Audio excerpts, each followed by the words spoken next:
right now. Sorry, someone interrupted something. So this part, another part. So we're gonna be going somewhere else now. So going in the place. I don't know where we're going.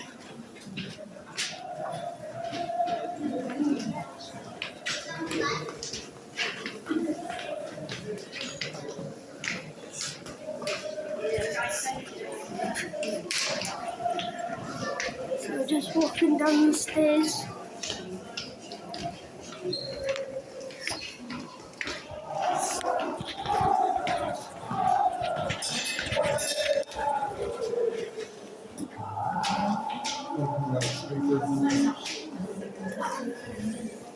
So we're walking down the stairs more.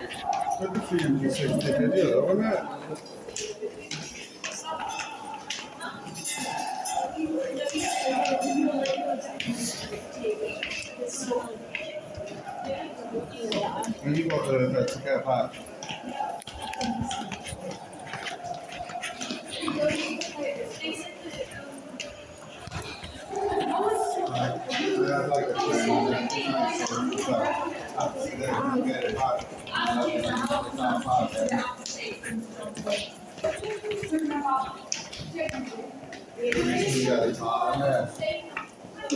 We're walking far.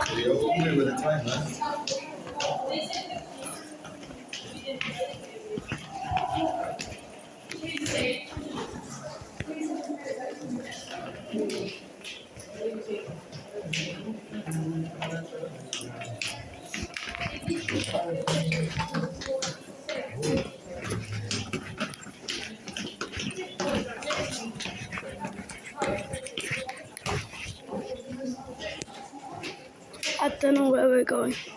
Maybe to the pitch.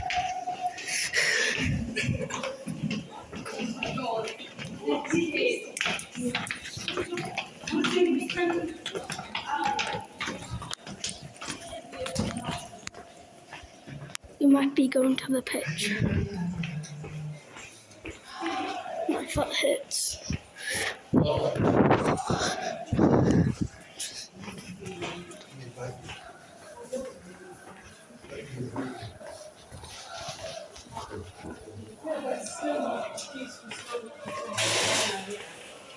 Look at Harry Kane. He's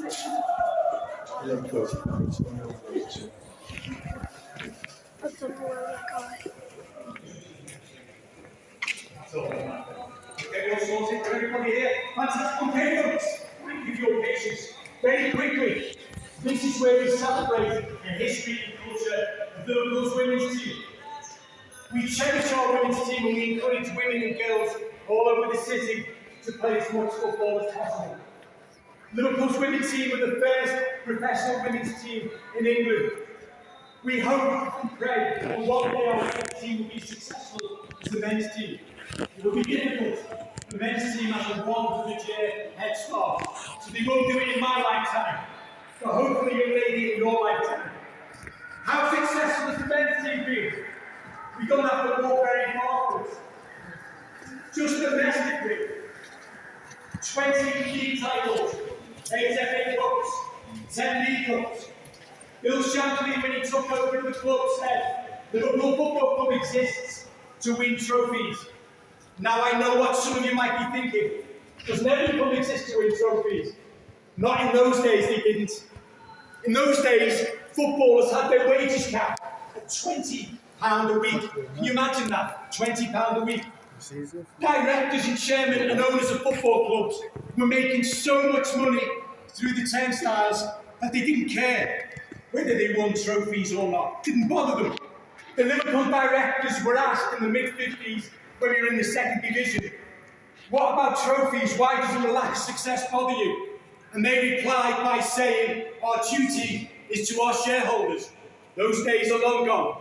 We exist to win trophies, and there's the proof that we're successful at it. But it's not what we've done domestically before. In Reykjavik, in 1965, we were cheated by a dodgy referee. in the European Cup semi-final against Inter Milan. Bill Shankly, the manager, said, that will never happen again. We will build a team so successful and so strong that nobody can cheat us ever again. 1973, first European trophy, the UEFA Cup. We won it again in 1976. We broke the trophy in Belgium after we won it. 2001, we won it for the third time. But it's not the UEFA Cup success that separates us. It's the European Cup. Champions of Europe, what we now know as the Champions League. 1977, winners for the first time in Rome. 35,000 Liverpool fans made their way from Liverpool to Rome. No Ryanair in those days, no EasyJet. Most of us had to do it by train, by car. Some people sold their cars so they could afford the trip. Some people pawned their gold wedding rings to get there. But what a great night in the history of Liverpool Football Club. 1978, champions of Europe for the second year in a row. King Kenny Dalglish scored the goal against Bruges at Wembley. 2 seasons, European champions twice. 1981, Liverpool won, Real Madrid 0 in Paris. The last time Real Madrid lost a European trophy. Bob Paisley was the first manager to win the trophy 3 times. We go up to 1984, Rome against Roma. Imagine playing a European Cup final in the stadium of your opponents. It didn't feel fair. 95% of the stadium was supporting Roma. It was belligerent. It was intimidating. But the Liverpool players were so cocky that in the tunnel before the match, just as he went onto the pitch, they started singing pop songs. The Roma manager said, Liverpool are crazy. You've got to be crazy to win the Champions League in the stadium of your opponents. There's Joe Fagan, to my mind, the most humble man in football history. The day after one of the most iconic photographs in our canon of memorabilia. We had to wait 21 years to win it again, until we got to Istanbul in 2005. Liverpool were nowhere near the best team in Europe in 2005. We were nowhere near the best team in England. I have to whisper it. We weren't even the best team in Liverpool. Everton finished 4th, we finished 5th. But we have a personality that carries us through in Europe. With that set of players, no other team in the world is winning the European Champions League. We have something which most other clubs don't have. 3-0 down at half-time against AC Milan. We are being slaughtered. I'm sitting in the press box. I was a football writer in those days. And to my left, I hear the rufflings of noise. 35 to 40,000 Liverpool fans singing You'll Never Walk Alone. The ultimate act of defiance. In the dressing room at half-time, the Liverpool players could hear You'll Never Walk Alone be sung with gusto and enthusiasm. They were always going to turn it around after that. 3 goals in 7 minutes by the hour mark. We made it 3-3. We won on penalties. And there's Steven Gerrard with the trophy.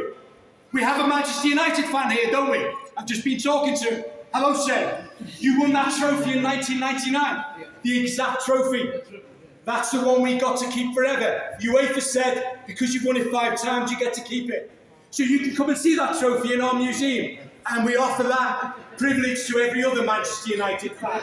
It's here for you to see, folks. Yeah? That's okay, that's okay. Feel free to move forward to 2019.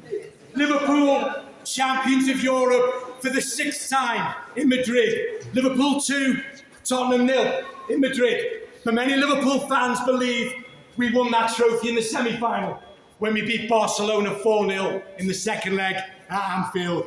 Another great night defined by the relationship between the people on the Kop and the people on the pitch. The day after we won the final, more than 1 million people lined the streets of Liverpool to see us coming home with the trophy. Okay, folks, we have now reached the point in our proceedings when I'm going to introduce you to 2 of Liverpool's greatest assets.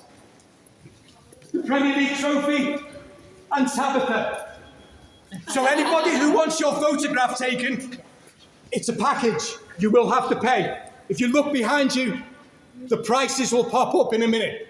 So if you want your photograph taken, I invite you to meet Tabitha there. If you don't, I invite you to gather around and I will play you a video from 2019. There's the prices, folks, if you want your photograph taken. What do you mean? So photograph Package just shows all the photo with the player and everything. It's entirely up to yourself, folks. No, I want to get some.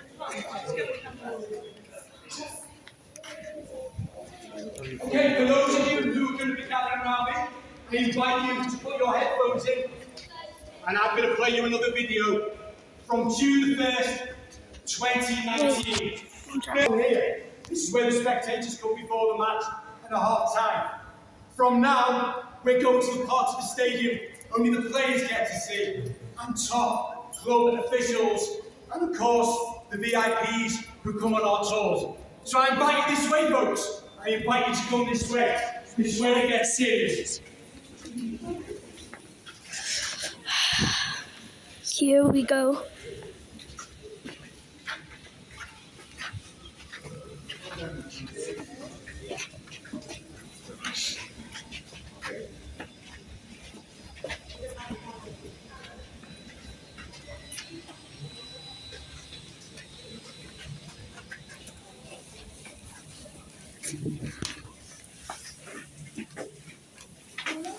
Well, ladies and gentlemen, this is the Carlsberg Lounge.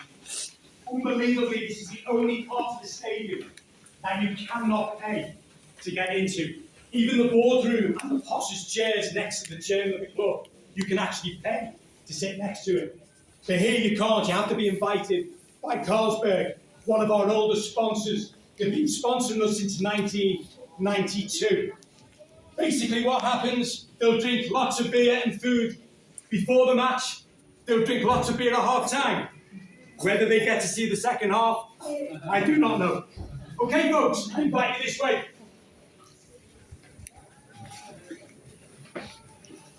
This is crazy.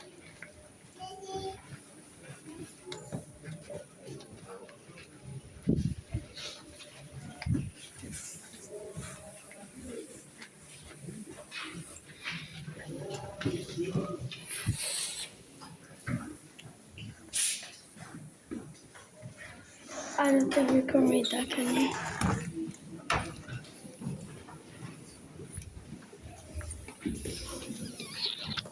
Going down the stairs again. I'll just cut you to the next part. To come here in their own individual cars here, and they'll go to the Titanic Hotel and have a little pre-match lunch. They'll come back here 75 minutes before kick-off. The opposition will already be here. They'll be here an hour and a half before kick-off. We like to make them wait, build the pressure up. You'll notice there are two doors. I'll cut This you to door, the dressing for room, those who guys. can't see, I think we're going to the locker room. Why can we not go in the changing rooms? Go on, go on, man. Guys, I'm gonna end this one and then I'm gonna start a new one. Peace.